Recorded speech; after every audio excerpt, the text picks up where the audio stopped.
Hello दोस्तों, जैसा कि आप जानते हैं मैं प्रतिशत की लाभ हानि प्रॉफिट एंड लॉस की सेकंड क्लास आपके सामने लेके आया हूँ। ठीक है, प्रॉफिट लॉस की मैंने एक क्लास पहले बना दी है, ठीक है, जिसमें मैंने बेसिक समझाया है।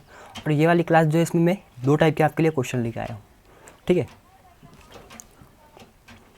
तो ये क्वेश्चन कुछ कन्फ्यूज़न के ऊपर निर्धारित है। मतलब प्रॉफिट लॉस में जो कन्फ्यूज़न होता है किसी क्वेश्चन पे, ठीक है, वो कन्फ्यूज़न को दूर करने के लिए मैंने ये क्लास बनाई है। ठीक है, तो देखो कन्फ्यूज़न की टाइप का क्वेश्चन कैसा बनता है, आपके सामने दिख रहा होगा किसी वस्तु को 100 रुपये में वाई के भाव से खरीद कर वाई रुपये में 100 के भाव से बेचे। ठीक है, कन्फ्यूज़न हो रहा है।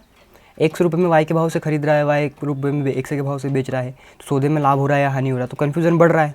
ठीक है, अगर आपको ऐसा बोल दिया जाता कि किसी वस्तु को 50 रुपये में खरीदे, कितने रुपये में खरीदे, किसी वस्तु को 50 रुपये में खरीदे और इसे 60 रुपये में बेच दे, किसी वस्तु को 50 रुपये में खरीदे और 60 रुपये में बेच दे, तो ये क्वेश्चन तो सिंपल सा हो जाता है। यहाँ पे क्या हो रहा है, प्रॉफिट हो रहा है कितने रुपये का, 10 रुपये का प्रॉफिट हो रहा है, तो ऐसे लाभ हानि निकालना सिंपल है। लेकिन यहाँ पे क्या करोगे, आपको यहाँ पे दो चीज़ें दी हुई है। ठीक है, 100 रुपये में वाई के भाव से खरीदा है और वाई रुपये में 100 के भाव से बेचा है, तो पूरे सौदे में लाभ या हानि आपको बतानी है। तो इस टाइप के क्वेश्चन आपको करने के लिए सबसे पहले एक लिस्ट बनानी पड़ेगी। ठीक है, वो लिस्ट कैसे बनाते हैं मैं आपको बता रहा हूँ।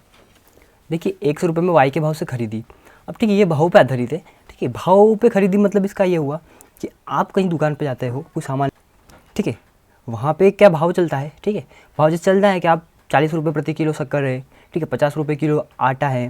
ठीक है, इस तरीके से अगर बात करें अपन 100 रुपये में वाई के भाव से, ठीक है, मतलब मैं अगर आपको ऐसा बोल दूँ, आपको बॉल से लेने दुकान पे बॉल लेने के लिए जाना है, ठीक है, पेन लेने के लिए जाना है आपको, ठीक है, और 10 रुपये के 5 पेन आते हैं, कितने, 10 रुपये के 5 पेन आते हैं। ठीक है, तो वो भाव क्या चल रहा था वहाँ पे भाव ये चल रहा था कि मैंने 10 रुपये में कितने पेन खरीदे, मैंने 5 पेन 10 रुपये में खरीद लिए। 10 रुपये में 5 पेन के भाव से मैंने खरीदे। हो सकता है मैंने 100 पेन खरीदे, 200 पेन खरीदे, इससे मेरे को कोई फ़र्क नहीं पड़ता है। ठीक है, पेन मैंने चाहे कितने भी खरीदे, पर भाव क्या चल रहा था, भाव एक्चुअल में ये चल रहा था कि आप 10 रुपये दोगे तो आपको कितने पेन मिलेंगे, आपको 5 पेन मिलेंगे। अब जब आप घर आते हो तो आप क्या करते हो, 5 रुपये में कितने पेन बेच देते हो, आप यहाँ पे 10 पेन बेच देते हो। ठीक है, एक सवाल आपका ये भी उठता होगा कि मैं तो पेन 5 ही खरीद के लाया, पर 10 पेन कैसे बेच रहा हूँ, मैं खरीद के तो 5 ही लाया हूँ मैं। आ रहा है ना सवाल। ठीक है, ये थोड़ा सा क्वेश्चन दिमाग में आएगा कि मैं पेन तो केवल 5 ही खरीद के लाया हूँ, लेकिन मैं पेन 10 कैसे बेच रहा हूँ। ठीक है, तो ये बात मैंने आपको पहले ही बता दी है कि आप ये भाव दिया हुआ है, क्या दिया हुआ है, 10 रुपये में 5 के भाव से, देखो 100 रुपये में वाई के भाव से, मतलब ये भाव दिया हुआ है। ठीक है, आप हो सकता है पेन आप बहुत सारे पेन लेके आए हो सकता है आप 10 पेन लाए हो, आप 50 पेन, आप 100 पेन लाए हो, कितने भी पेन लाए हो। ठीक है, प्रॉफिट और लॉस अपना यहीं से निकल जाएगा। अब आगे क्या हुआ, ठीक है, हमेशा यहाँ पे परसेंटेज निकलेगा। अब क्या हुआ, आप घर पे आए, आपने क्या करा, 5 रुपये में 10 के भाव से आपने क्या करा, पेन बेच दी। तो इस सौदे में आपको लाभ या हानि बतानी है। ठीक है, तो यहाँ पे कन्फ्यूजन होता है। ठीक है, तो इस कन्फ्यूजन को दूर करने के लिए अपन क्या करते हैं, एक टेबल बनाते हैं। ठीक है, उस टेबल में क्या होगा, देखो एक बार अगर आपने ध्यान से समझ लिया तो आपको बार बार इसको पढ़ने की ज़रूरत नहीं पड़ेगी। ठीक है, और अगर आप नोट्स साथ में बनाते चल रहे हैं तो कोई प्रॉब्लम नहीं है। ठीक है, अब देखो क्या होता है कि जब आप कहीं बाजार में जाते हो, ठीक है, बाजार में जाते हो तो घर से जब निकलते हो तो घर से दो चीज़ें आ रही है, यहाँ पे एक वस्तु आ रही है, एक क्वांटिटी आ रही है और एक रुपीज़ आ रहे हैं। एक तो क्या आ रहा है आपके पास, एक तो क्वांटिटी आ रही है, ठीक है, और एक रुपीज़ आ रहा है आपके पास। तो घर से आप क्वांटिटी लेके निकलते हो या रुपीज़ लेके निकलते हो, बताओ। जब घर से आप एक व्यापारी हो, आपको सामान लेने के लिए जाना है होलसेल मार्केट में, ठीक है, तो आप क्या करोगे, आप रुपये लेके निकलोगे घर से। ठीक है, तो इसलिए सबसे पहले अपन सारणी में क्या लिखेंगे, सबसे पहले अपन रुपीज़ लिखेंगे। ठीक है, तो जब तक रुपीज़ नहीं होंगे तब तक सामान आएगा क्या, तब तक कोई सामान नहीं आएगा। ठीक है, रुपीज़ के बाद अपन लिखेंगे क्वांटिटी, लिखेंगे क्या लिखेंगे, क्वांटिटी लिखेंगे। ठीक है, जैसे कि यहाँ पे 100 रुपये में वाई के भाव से, तो रुपीज़ के नीचे क्या लिखेंगे अपन, 1 लिखेंगे, और क्वांटिटी के नीचे क्या लिखेंगे, वाई लिखेंगे। ठीक है, ये 100 और वाई की जगह कुछ भी मान हो सकता है, अपन 100 वाई से समझ रहे हैं, मैं आपको उदाहरण से भी आगे समझा दूंगा। ठीक है, अब देखो क्या हुआ, आप एक व्यापारी हो तो सबसे पहले आपको सामान खरीदना पड़ेगा, या पहले सामान बेचोगे और फिर खरीदोगे, ऐसा तो नहीं होगा। पहले आपको क्या करना पड़ेगा, पहले आपको सामान को खरीदना पड़ेगा। ठीक है, तो इसलिए अपन पहले क्या लिखेंगे, यहाँ पे कॉस्ट लिखेंगे। इसमें 2 लाइन बनती है, देखो यहाँ पे, एक तो 100 रुपये में वाई के भाव से खरीद कर, एक तो क्या है अपना खरीद कर, और एक और है वाई रुपये में 100 के भाव से बेचे, और एक बेच कर है। ठीक है, एक है अपना खरीद कर और एक बेच कर। तो अपन सबसे पहले यहाँ पे जो रुपीज़ और क्वांटिटी है ये किसकी लिखेंगे, अपन कॉस्ट की लिखेंगे, मतलब खरीदारी की लिखेंगे। ठीक है, या फिर क्रय मूल्य की लिखेंगे। क्या था अपना 100 रुपये अपन ने दिए, और कितनी क्वांटिटी ले ली अपन ने, वाई क्वांटिटी ले ली। 10 रुपये दिए मैंने, कितने पेन ले लिए, 5 पेन ले लिए। ठीक है, अपन उदाहरण से समझेंगे, अपन अंक के उदाहरण से भी समझेंगे, अपन पहले अचर राशि से समझें, थोड़ा अच्छा होगा। ठीक है। अब मैंने इसको सेल करना है, अब मैं खरीद के तो लेके आ गया हूँ, अब मेरे को क्या करना है, सेल करना है, तभी तो मेरे को प्रॉफिट और लॉस पता चलेगा। ठीक है, अब मेरे को जब इसको सेल करना है तो हुआ क्या, मैं y रुपये में x वस्तु बेचता हूँ। कितने रुपए में एक वस्तु बेचता हूँ, y रुपये में मैं x वस्तु बेचता हूँ, x के भाव से बेचता हूँ मैं। ठीक है, मतलब जो मैं खरीदारी पहले रुपीज़ में थी वो मेरा आपका बन चुका है, क्वांटिटी बन चुकी है। ठीक है, 100 रुपये में y के भाव से मैंने क्या करी, वस्तु को खरीद लिया। अब मैं क्या कर रहा हूँ, उसको सेल कर रहा हूँ y रुपये में, x के भाव से मैं उसको सेल कर रहा हूँ। ठीक है, अब ये काम अगर आपने कर लिया तो आपका क्वेश्चन लगभग आपको पूरा यहाँ से मिल गया है। ठीक है, अब देखो अपन इस सिचुएशन के बाद अपन क्रॉस मल्टीप्लाई करेंगे। क्या करेंगे, क्रॉस मल्टीप्लाई करेंगे। अधिकतर बच्चे ये गलती करते हैं क्रॉस मल्टीप्लाई के अंदर, कि होता क्या है जब वो क्रॉस मल्टीप्लाई करते हैं, ठीक है, तो वो क्रॉस मल्टीप्लाई इस तरीके से करते हैं, y का y में मल्टीप्लाई हुआ तो कितना हुआ, y स्क्वायर। ये अपना क्रॉस मल्टीप्लाई गलत है। कभी मल्टीप्लाई में ये जो एरो जो होते हैं, ये एरो कभी नीचे नहीं जाते हैं। ठीक है, ये एरो हमेशा कहाँ पर रहते हैं, हमेशा दोनों एरो ऊपर की ओर रहते हैं। ठीक है, यहीं से हमेशा पूरी गणित में आप कभी भी क्रॉस मल्टीप्लाई करने की जरूरत पड़े तो एरो हमेशा ऐसे ऊपर ही जाते हैं। ठीक है, और एक बात और बताना मेरे को, अब आपको सामने दो ऑप्शन और उठ रहे होंगे। क्या उठ रहे होंगे कि एक तो या तो पहले मैं y का y से करूँ और यहाँ पे y स्क्वायर लिखूँ, ठीक है, या फिर x का x से करूँ और कितना लिखूँ, x स्क्वायर लिखूँ। अब इन दोनों में से राइट कौन सा है, अब इन दोनों में से राइट कौन सा है, तो यहाँ पे भी एक कन्फ्यूज़न होता है। ठीक है, तो देखो जब आपको ABCD लिखनी होती है, जब आप अल्फ़ाबेट लिखते हो ABCD के, तो आप कहाँ से लिखना स्टार्ट करते हो, ये x y और ये प्लेस बना दी अगर आपकी, ये अगर अपन प्लेस मान लेते हैं। ठीक है, तो ABCD अपन ऐसे लिखते हैं, ABC, फिर अगली लाइन से शुरुआत करते हैं। तो ये शुरुआत कहाँ से होती है, ये शुरुआत होती है अपनी x से होती है। कहाँ से होती है, x से, मतलब इस प्लेस से होती है। ठीक है, जब आप गिनती लिखते हो तो गिनती की शुरुआत भी कहाँ से करते हो, आप यहीं से तो करते हो। जब आप अनाराम लिखते हो तो वो शुरुआत भी कहाँ से करते हो, आप यहीं से लिखते हो। और क्रॉस मल्टीप्लाई करोगे तो वो शुरुआत कहाँ से करोगे, जल्दी बता दो, वो भी यहीं से करोगे। ठीक है, अब देखते हैं अपन, जब अपन ने क्रॉस मल्टीप्लाई करेंगे, जब आप x का x में मल्टीप्लाई करोगे तो आपको क्या मिलेगा, x इंटू x मिलेगा, और y का y में मल्टीप्लाई करोगे कितना मिलेगा आपको, y इंटू y मिलेगा। अब अपने पास टोटल आ गया है। ठीक है, वो वाली बात हो गई, मैंने अभी बताया था ना आपको कि 50 रुपये आपका टोटल CP हो गया और 60 रुपये आपका टोटल SP हो गया। तो अब तो यहाँ पे आप कुछ भी निकाल सकते हो। ठीक है, 10 रुपये का प्रॉफिट हो गया, 50 पे हुआ, परसेंटेज निकालना सिंपल सी बात हो जाती है इसके बाद तो। ठीक है, तो वही सिंपल सी बात अपनी यहाँ पे हो गई है। ठीक है, इतना टफ क्वेश्चन अपन ने इतना सरल बना लिया है। ठीक है, इस एक ही सारणी से अगर आप देखोगे, ठीक है, अगर अलग अलग मैथ्स की बुक में देखोगे आप, तो इस एक ही सारणी से लगभग आपने 3 टाइप के सवाल कवर हो जाएंगे। ठीक है, अगला टाइप मैं आपको बता रहा हूँ। ठीक है, अब देखो क्या हुआ, ये यहाँ पे जो आपको मिला है, जो आगे वाला मिला है, हमेशा क्या होता है, कॉस्ट होता है। पहले खरीदारी करोगे तभी तो बेचोगे। ठीक है, पहले खरीदारी करोगे तभी तो बेचोगे। अब आगे भी क्या आ गया, पहले खरीदारी करोगे उसके बाद बेचेंगे अपन। ठीक है, तो आगे वाला जो आ गया वो अपने पास टोटल क्या आ गया, कॉस्ट आ गया, और पीछे वाला टोटल क्या आ गया अपने पास, सेल आ गया। ठीक है, अब जो इन दोनों के बीच का डिफरेंस होगा, या तो वो प्रॉफिट होगा या फिर वो लॉस होगा, ऐसा ही होगा। या तो इन दोनों के बीच का जो डिफरेंस हुआ वो या तो प्रॉफिट होगा या फिर लॉस होगा, दोनों में से कुछ भी एक होगा, दोनों तो हो नहीं सकते हैं। ठीक है, अब क्या हुआ, आपको प्रॉफिट परसेंटेज निकालने के लिए वो हमेशा बोलेगा। ठीक है, प्रॉफिट परसेंटेज अपन कैसे निकालेंगे, तो प्रॉफिट परसेंटेज जब आपको निकालना हो तो क्या करते हैं, परसेंटेज आपको लगाना है। ठीक है, किसी भी संख्या के पीछे आपको परसेंटेज लगाना है, इसका मतलब 100 का मल्टीप्लाई तो आपको करना ही करना है। ठीक है, अब इस टाइप का कुछ सिचुएशन अपने पास बन जाती है। ठीक है, अब देखो क्या कि जो भी अपने को टोटल प्रॉफिट हुआ है, इस प्रॉफिट को अपन ऊपर रखते हैं हमेशा, तभी तो परसेंटेज निकलेगा। ठीक है, ये प्रॉफिट अपने को किस पे होता है, हमेशा जो प्रॉफिट होता है वो किस पे होता है, CP पे होता है, मतलब कॉस्ट प्राइस पे होता है, मतलब क्रय मूल्य पे होता है, खरीदारी पे होता है। ठीक है, अगर आपको इसी तरह से अगर लॉस निकालना है तो टोटल लॉस कहाँ पे रखोगे आप, टोटल लॉस अपन ऊपर रखेंगे, और टोटल लॉस भी कहीं पे काउंट होता है, हमेशा CP पे ही काउंट होगा। जो भी आपको प्रॉफिट होगा, जो भी आपको लॉस होगा, वो कहीं पे हमेशा काउंट होगा, वो हमेशा CP पे काउंट होता है। ठीक है, चलो इसको अपन कैसे समझते हैं, अपन एक उदाहरण से समझते हैं। ठीक है, अगर इस उदाहरण से अगर अपन देखें तो क्या बोला है, 10 रुपये में 11 के भाव से खरीद कर 11 रुपये में 10 के भाव से बेच दी, तो पूरे सौदे में लाभ या हानि ज्ञात कीजिए। ठीक है, लाभ या हानि का प्रतिशत ज्ञात कीजिए, क्योंकि एक्चुअल आप रुपीज़ इसमें ज्ञात नहीं कर सकते हो। ठीक है, एक्चुअल रुपीज़ आप इसमें ज्ञात नहीं कर सकते हो, ये प्रतिशत है, थोड़ा गलत हो गया टाइपिंग में। तो वो ये ऐसा बोला है कि 10 रुपये में 11 के भाव से खरीद कर, तो वही बात हो रही है, आप पे कितने कर रहे हो रुपीज़, आप 10 रुपीज़ पे कर रहे हो। ठीक है, और वो आपको कितने रुपये दे रहा है, वो आपको कितनी क्वांटिटी दे रहा है वस्तुओं की, 11 किलो हो सकता है, 11 बॉल्स हो सकती है, 11 पेन हो सकते हैं, मतलब 10 रुपये में कितने पेन, 11, 10 के 11, 10 के 11, 10 के 11। ठीक है, अब अपन इसी हिसाब से अगर अपन करना चाहें तो यही अपने को सारणी बनानी है, इसी सारणी में अपन इसी को भी करेंगे। ठीक है, तो सबसे पहले क्या लिखना है, रुपीज़ लिखना है। क्यों लिखना है, क्योंकि घर से अपन निकले हैं तो सबसे पहले रुपीज़ लेके निकले हैं। उसके बाद अपन ने दुकान पे जाके क्या लिए, शॉप पे जाके अपन ने क्वांटिटी ली वस्तु की, वही 11 का भाव चल रहा है भैया, 10 रुपये आप पे करोगे तो आपको कितनी क्वांटिटी मिलेगी, 11 क्वांटिटी मिलेगी। ठीक है, आगे क्या लिखा आपने, कॉस्ट लिखा, कितना कॉस्ट है, कॉस्ट मतलब खरीदारी करी आपने। ठीक है, देखना यहाँ पर खरीदारी, ध्यान रखना ये आगे पीछे नहीं हो जाए कुछ। ठीक है, खरीदारी मतलब पहले खरीदोगे आप, हो सकता है पहले उसने बेचने का भाव दे दिया और बाद में खरीदारी का भाव दिया। चलो आगे देखते हैं अपन।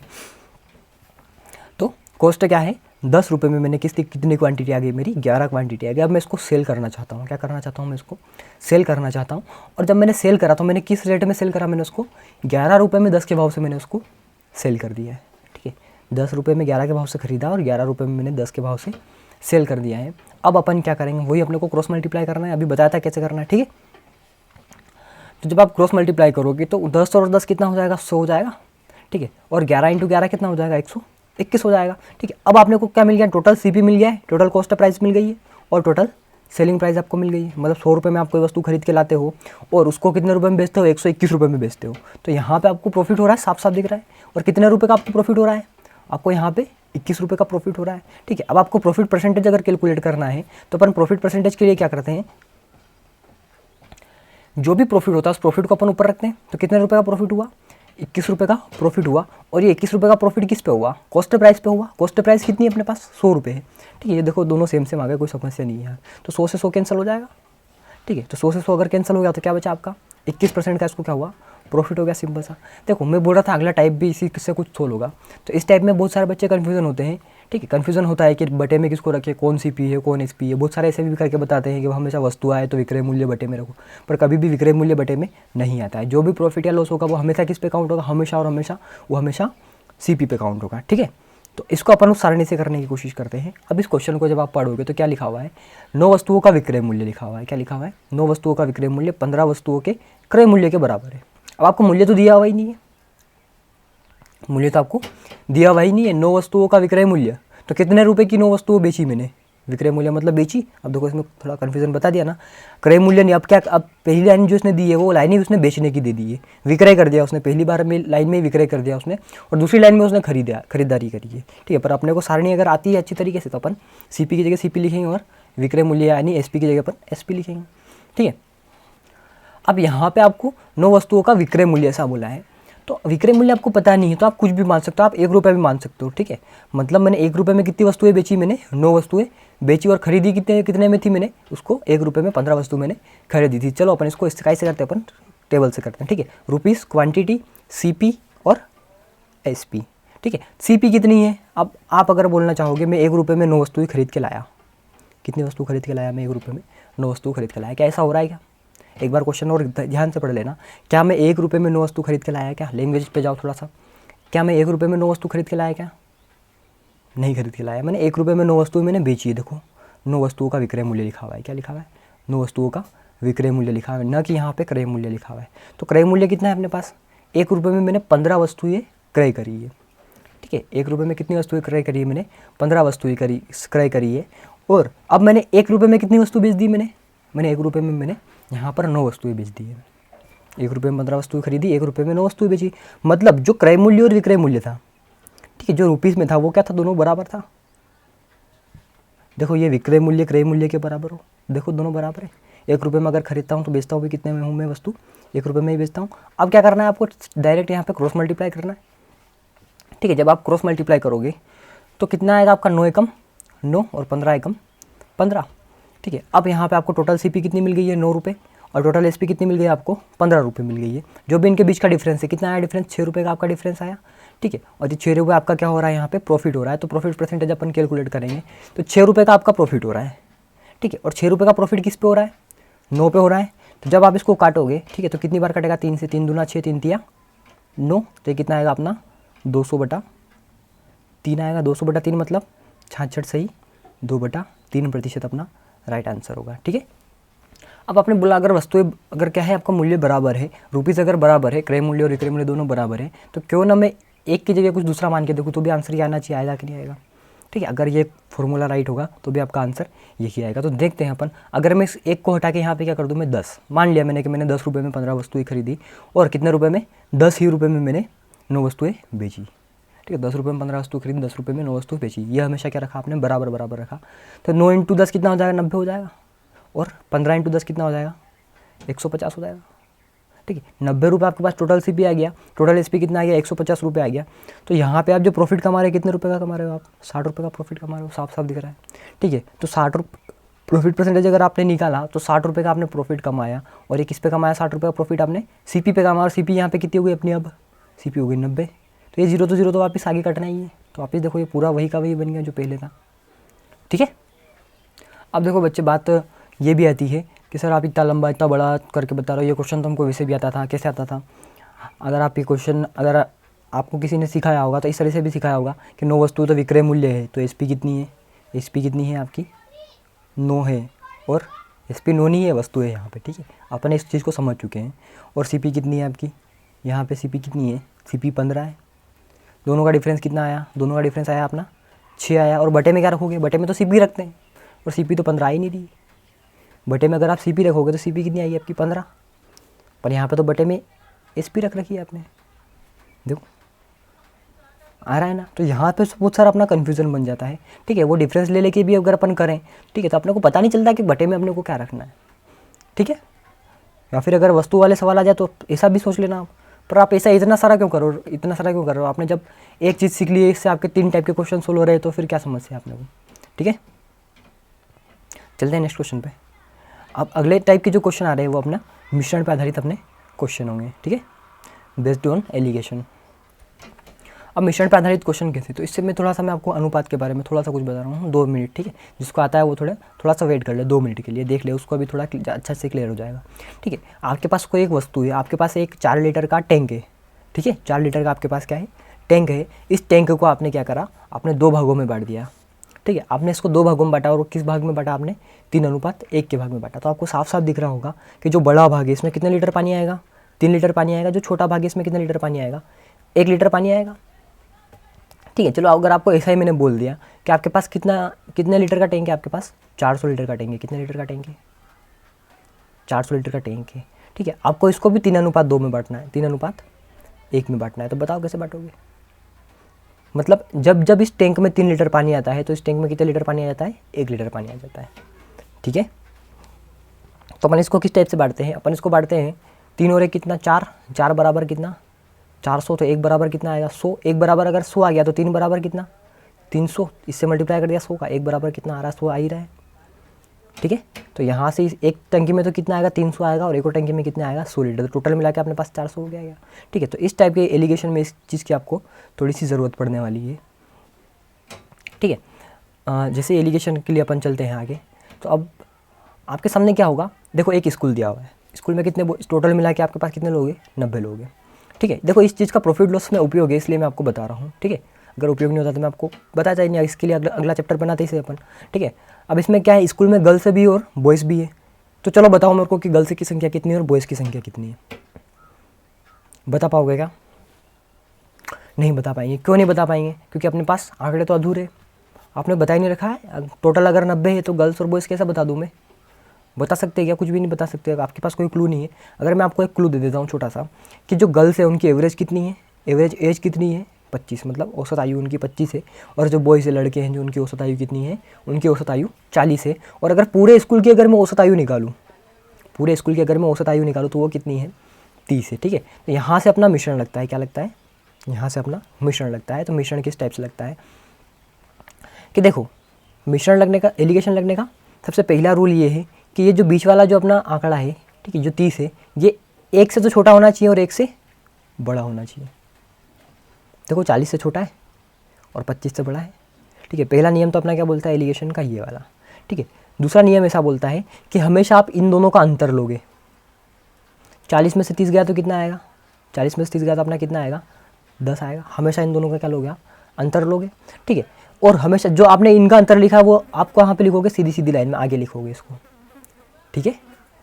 और अगली बात है, अगला एक और जब अपन करना है तो आप 25 और 30 का अंतर लोगे, तो 25 और 30 का अंतर कितना है अपना 5, तो इस 5 को अपन सीधा का सीधा कहाँ पे लिखा, आगे लिखा, ठीक है। तो यहाँ पे भी देखो अपना कुछ रेशो बन जाता है, ठीक है। यहाँ पे जब अपन देखेंगे तो 10 और 5 को जब मैं काटूंगा तो कैसे काटूंगा, 5 दूना 10 और 5 एकम 5। तो अपना जो अनुपात बनेगा वो क्या अनुपात बनेगा अपना 2:1 अपना एक्चुअल वाला रेशियो बनेगा। मतलब जो देखो गर्ल्स के जो यहाँ पे लिखा हुआ है, ठीक है, ये किसका रेशियो है, गर्ल्स का है।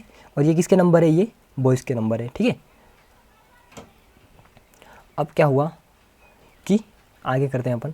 अब आपको जो भी गर्ल्स और बॉयज़ होंगे वो किस रेशो में होंगे, 2:1 रेशो में होंगे। तो अपने पास टोटल कितना है, टोटल अपने पास 90 है। स्कूल में तो 90 है, तो आप रेशो में बता सकते हो रेशो में टोटल कितना है। रेशो में अपने पास 2 और 1 कितना, 3 है, ठीक है।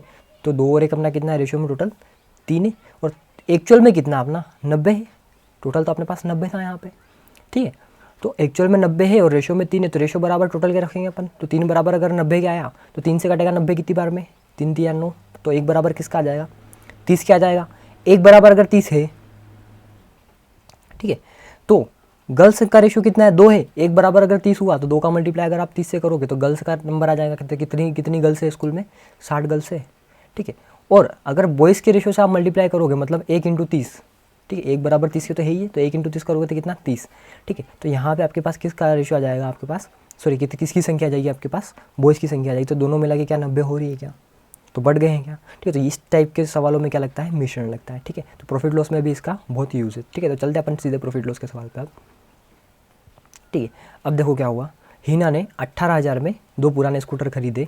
एक को तो उसने 25% लाभ पर और दूसरे को उसने 20% की हानि पर बेच दिया। इस सौदे में कुल मिलाकर उसको ना तो लाभ होता है ना हानि होती है। दोनों स्कूटरों का क्रय मूल्य कितना है, ठीक है। मतलब ये हो रहा है कि स्कूटरों का क्रय मूल्य कुछ भी हो सकता है। स्कूटर का क्रय मूल्य एक का हो कितना, 4,000, ठीक है, और एक और का कितना हो बचा हुआ, 18,000 में से 4,000 माइनस हुआ तो कितना हुआ अपना 14,000। ऐसा हो सकता है, कुछ और भी हो सकता है पहले स्कूटर का मूल्य 10,000 हो और दूसरे स्कूटर का मूल्य 8,000 हो। तो आप बता सकते हो कि ये वही बात हो गई, कौन सी वाली, स्कूल और बच्चे वाली बात हो गई है, ठीक है। आपको अगर टोटल अगर आपको पूरा स्कूल दे दे या फिर 2 स्कूटर दे दे तो आप इसमें बता सकते हो क्या कौन सा स्कूटर कितने रुपए का है, नहीं बता सकते ना। जैसा आप वहाँ पे बता पाए थे क्या, नहीं बता पाए थे। इसलिए इसका क्लू दिया हुआ है आपको, क्या क्लू दिया हुआ है कि एक को तो 25% के प्रॉफिट पे बेचता है वो और एक और को 20% के लॉस पे बेचता है, ठीक है। देखो 25% का प्रॉफिट हुआ, जो भी आपको परसेंटेज को आप हमेशा 100 में जोड़ के देखोगे, ठीक है। अगर प्रॉफिट हो रहा है तो आपको 100 में जोड़ना है और लॉस हो रहा है तो आपको 100 में से घटाना है, ठीक है।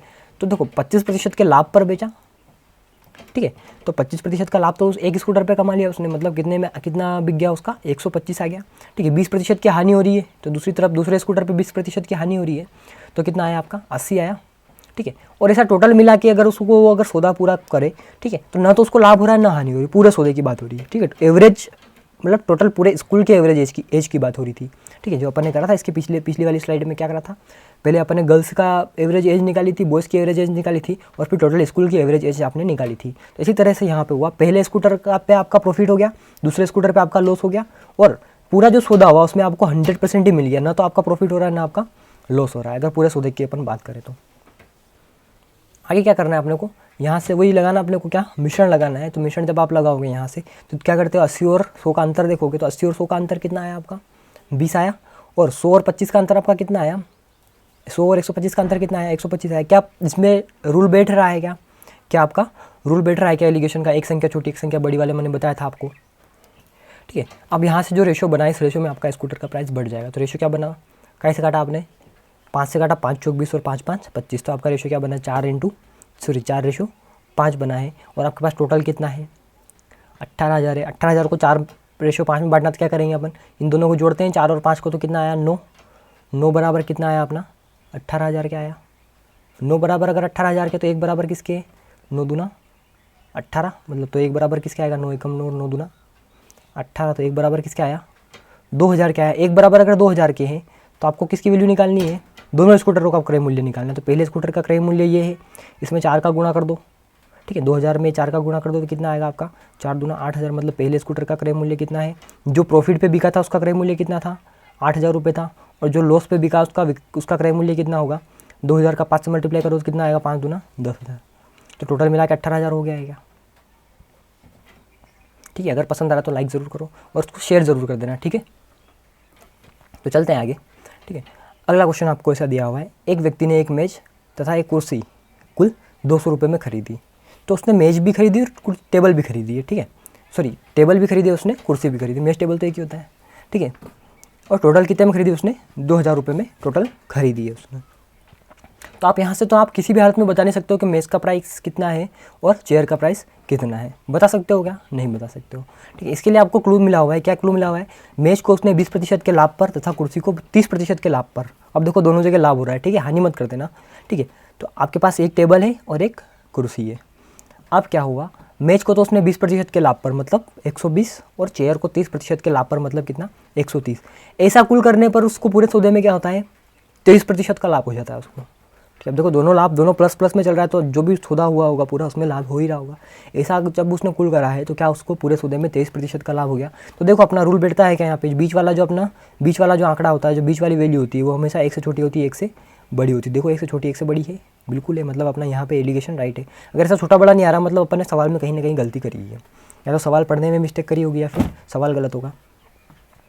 ठीक है, अब देखो क्या, अब अपन यहाँ पे मिश्रण लगाएंगे। जब अपन मिश्रण लगाएंगे ठीक है, तो 130 और 27 123 का डिफरेंस कितना आया 7 आया।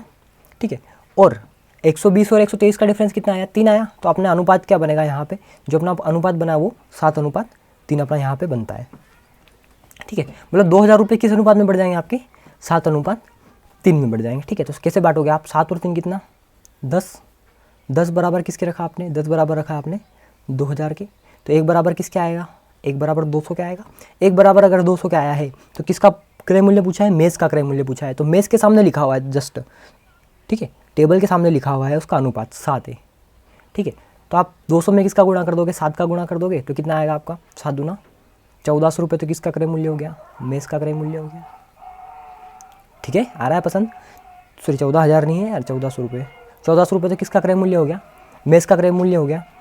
तो देखो अगर दोनों 2000 के थे, जिसमें से 1400 की तुम लोग को क्या पड़ गई, मेज पड़ गई है, तो बाकी कितने रुपए बच रहे हैं टेबल के, कितने रुपए बच रहे हैं 600 रुपये बच रहे हैं ना 600 रुपये 2000 बनाने के लिए।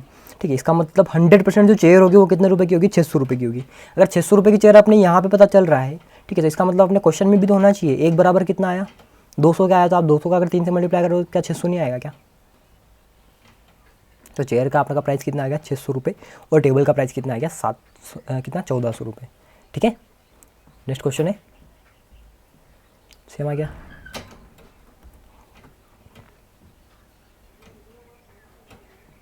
ठीक है, अगला क्वेश्चन है थोड़ा अलग टाइप का है। अब देखो मैंने आपको जो इसके पिछले वाली क्लास में जो मैंने आपको क्या क्रय मूल्य और विक्रय मूल्य निकालना सिखाया था। ठीक है, एक व्यापारी को एक प्रकार की चीनी 24 रुपये प्रति किलोग्राम की दर पर बेचने पर 4% की हानि होती है। ठीक है, अब देखो 24 रुपये प्रति किलोग्राम की दर पर बेच भी दी उसने, क्या करा चीनी को बेच भी दिया उसने, कितने रुपए की दर पे बेच दिया उसने 24 रुपये की दर पे बेच दिया। ठीक है, और हानि भी उसमें हो गई, कितने की हानि हो गई है 4% की हानि हो गई। मतलब क्रय मूल्य जो होगा वो 24 से तो ज़्यादा ही होगा, जो भी आपका क्रय मूल्य होगा वो 24 से ज़्यादा ही होगा, तभी तो उसको 4% की हानि होगी। मतलब ये जो 24 मिला हुआ है, अगर क्रय मूल्य 100% होगा और उस पर 4% की हानि हो गई, तो ये जो वैल्यू है ये आपकी कितने प्रतिशत की आएगी, ये जो वैल्यू आएगी आपकी कितनी आएगी 96% की वैल्यू आएगी। तो 96% की वैल्यू कितनी है आपके पास, 96% की वैल्यू आपके पास है कितनी 24। ठीक है, तो यहाँ से आप क्या 100% की वैल्यू निकाल सकते हो क्या। ठीक है, तो 100% की वैल्यू निकालने के लिए अपन कुछ भी नहीं करते हैं। 100% के लिए देखो आप कैसे निकालना, हमेशा 1% की वैल्यू जब आप निकालोगे तो 96 कहाँ चला जाएगा 24 के बटे में चला जाएगा। ठीक है, ये 1% की वैल्यू हो गई, किसकी वैल्यू हो गई आपके पास 1% की। अगर आपको 100% बनाना है तो 100 का मल्टीप्लाई इधर भी करना पड़ेगा, जो काम आप इधर करते हो वो काम आपको इधर भी करना पड़ेगा। तो 100% की वैल्यू आपके पास कितनी हो जाएगी 24 4 चौक 16, 24 चौक 96, और 4 से कितनी बार कटेगा ये 25 बार कटेगा। जो ये 25 आया है किसकी वैल्यू है आपके पास 100% की वैल्यू है। मतलब ये सामान क्या है आपके पास, ये सामान का आपके पास क्रय मूल्य है। ठीक है, तो पहले सामान का आपके पास क्रय मूल्य कितना आया है, पहले सामान का आपके पास क्रय मूल्य आ चुका है, ये है आपका पहले सामान का कितना 25 रुपये। ठीक है, पहला जो आपने सामान खरीदा था 1 किलो, उस 1 किलो का आपका रेट कितना था 25 रुपये था। ठीक है, अब यहाँ पे सामान भी आपने कितना खरीदा है 1 किलो खरीदा है, मतलब टोटल मिला के 25 रुपये होंगे, 25 रुपये होंगे वो तो। ठीक है, प्रति किलोग्राम की बात हो रही है। अब आगे भी ऐसा सेम टू सेम आपको करना है। 30 रुपये प्रति किलोग्राम की दर पर बेचने पर 20% का लाभ होता है, 20% का लाभ होता है, और 30 रुपये में बेच भी दिया है। मतलब वो सामान तो कम का ही होगा, सामान तो कम का ही होगा, तभी तो 20% का लाभ हुआ है। तो ये जो 30 रुपये जो है ये किसकी वैल्यू है, ये 120% की वैल्यू है। तो 120% की वैल्यू कितनी आ गई आपके पास 120% की वैल्यू कितनी आ गई आपके पास, 30 रुपये आ गई है। तो यहाँ से आप क्या करोगे, 100% आपको निकालना है तो कैसे निकालोगे, तो 1% की वैल्यू अपन निकालते हैं, कितनी आएगी 30/120, और 100% के लिए किसका मल्टीप्लाई करते हैं अपन, 100 का मल्टीप्लाई दोनों तरफ कर देंगे, ठीक है। तो 1 0 से 1 0, 3 चौक कितना 12, और 4 से ये भी कितनी बार कटा है, 25 बार कटा है, ठीक है। तो दूसरी वस्तु जो है उस दूसरी वस्तु का CP अपने पास कितना आ चुका है, दूसरी वस्तु का CP भी अपने पास कितना आ गया है, कितने रुपये आया अपने पास, 25 रुपये आया है, ठीक है। जो दूसरी वस्तु थी वो दूसरी वस्तु का CP भी आपके पास कितना आ चुका है, यहाँ पर 25 रुपये आ चुका है। और ये भी कितनी खरीदी आपने, 1 किलो खरीदी, मतलब टोटल खरीदारी आपकी कितनी हो गई, 25 और 25 50 रुपये की आपके पास टोटल खरीदारी हो चुकी है, ठीक है। तो आप घर से पैसे लेके निकले हो, ठीक है, 2 प्रकार की आप चीनी खरीद के लेके आए हो, ठीक है। तो आपका खर्चा कितना का टोटल अभी तक, 50 रुपये का आपके क्या हो गया, खर्चा हो गया, ठीक है। 50 रुपये का जो खर्चा हुआ है, और इस 50 रुपये में आपने कितने किलो सामान खरीदा है, क्वांटिटी कितनी खरीद ली आपने, 2 किलो क्वांटिटी खरीद ली, 1 किलो उसकी और 1 किलो इसकी, मतलब बराबर मात्रा में मिलाकर, क्या बोला है आपको, इन दोनों प्रकार की चीनियों को बराबर मात्रा में मिलाकर 32 रुपये प्रति किलोग्राम में बेच दिया जाए, ठीक है। अब टोटल खरीदारी उसकी कितनी आ गई आपके पास, 50 रुपये आ गई है, ठीक है। और 2 किलो चीनी की खरीदारी कितनी है, वो 50 रुपये आ गई है। अब क्या करना है, आपको उस चीनी को बेचना है, किस रेट में बेचना है आपको, 32 रुपये प्रति किलोग्राम के रेट में आपको बेचना है। और कितने किलो चीनी बेचना है आपको, 2 किलो चीनी बेचना है, ठीक है। तो 2 किलो चीनी अगर आप बेचोगे 32 रुपये के हिसाब से, तो 32 दूना कितना 64, तो आपका विक्रय मूल्य कितना हो जाएगा 64। तो आपको प्रतिशत लाभ या हानि निकालना है, तो देखो यहाँ पे कितने प्रतिशत का, कितने रुपए का आपको लाभ हो रहा है, ठीक है। देखो लाभ हो रहा है, 50 रुपये घर से निकले थे, 64 रुपये कमा के ला रहे हो, मतलब कितना 60 और 4 14, तो आप कितने 14 रुपये आप कमा रहे हो। और 14 रुपये जो कमा रहे हो ये किस पे कमा रहे हो आप, 50 पे कमा रहे हो, CP पे कमाते हैं हमेशा नीचे CP रखते हैं, ये बात ध्यान रखना। इंटू क्या 100 करा, या फिर इंटू 100 अलग से कर दो, क्या समस्या, बात बराबर ही होती है, बाद में भी गुणा करना ही है, ठीक है। तो 1 0 से 1 0 और 5 दूना कितना 10, और 14 दूना कितना 28% का आपको क्या होगा, प्रॉफिट होगा। यहाँ पे कितने % का प्रॉफिट होगा आपको, 28% का इसमें प्रॉफिट होगा, ठीक है। तो मिलते हैं अपन अगली क्लास में, ठीक है, टाइम हो चुका है अपना। तो चैनल को एक बार सब्सक्राइब जरूर कर दो, वीडियो को लाइक ज़रूर कर दो, ठीक है। और जो भी आपको सुझाव है या फिर जो भी आप क्लास मांगना चाहते हो, ठीक है, आप इसमें कोई भी अगर आपको टाइप अच्छा लगता है और आपको समझ में नहीं आता है तो आप कमेंट में ज़रूर कमेंट करके बता सकते हो, ठीक है। आप हमारा व्हाट्सअप ग्रुप ज्वाइन कर सकते हो, जिसमें आप कोई भी डाउट हो तो आप टेलीग्राम पे पूछ सकते हो, डाउट आप टेलीग्राम पे पूछ सकते हो, और व्हाट्सअप पे आपको इसकी PDF और सारे जो भी इन्फॉर्मेशन होगी वो आपको मिलती रहेगी, ठीक है। तो व्हाट्सअप ग्रुप अगर आपको ज्वाइन करना है तो आपको एक लिंक दी हुई है, ठीक है, डिस्क्रिप्शन में, तो आप वहाँ से आप व्हाट्सअप ग्रुप भी ज्वाइन कर सकते हो, टेलीग्राम और फेसबुक ग्रुप भी आप ज्वाइन कर सकते हो, ठीक है। और इस वीडियो को एक बार शेयर ज़रूर कर देना। तो मिलते हैं अपन कल, ठीक है। और इससे भी अच्छा अपन और भी मैं आपके लिए टॉपिक निकालूँगा अलग अलग, जो थोड़े से डिफरेंट टाइप के आ रहे हैं, जो एग्ज़ाम में भी आ रहे हैं, ठीक है। मैं आपको पेपर सोल्व करवा रहा हूँ, तो अगर आप MP पुलिस की तैयारी अगर मन से कर भी रहे हो तो जो मैं पुराने पेपर सोल्व करवा रहा हूँ उन पेपर को आप ज़रूर देखा करो, ठीक है। तो वहाँ से आपको पता चल जाएगा कि क्या लेवल आता है और क्या लेवल नहीं आता है, ठीक है। तो कितना पढ़ने की ज़रूरत है और कितना पढ़ने की ज़रूरत आपको नहीं है, ठीक है। आपको आप स्मार्ट स्टडी करनी है, क्योंकि अपने पास समय भी हो सकता है कम बचाओ, क्योंकि अपन 10 साल में जो कुछ नहीं कर पाए वो अपन 3-4 महीने में कैसे कवर कर पाएंगे, ठीक है। इसलिए आपने को थोड़ा रणनीति बना के चलना होगा, ठीक है। वरना पढ़ने को तो बहुत कुछ है, अगर आप गणित पढ़ना चाहोगे आप तो आपकी साल भर में भी गणित खत्म नहीं होने वाली है, ठीक है। तो गुड बाय।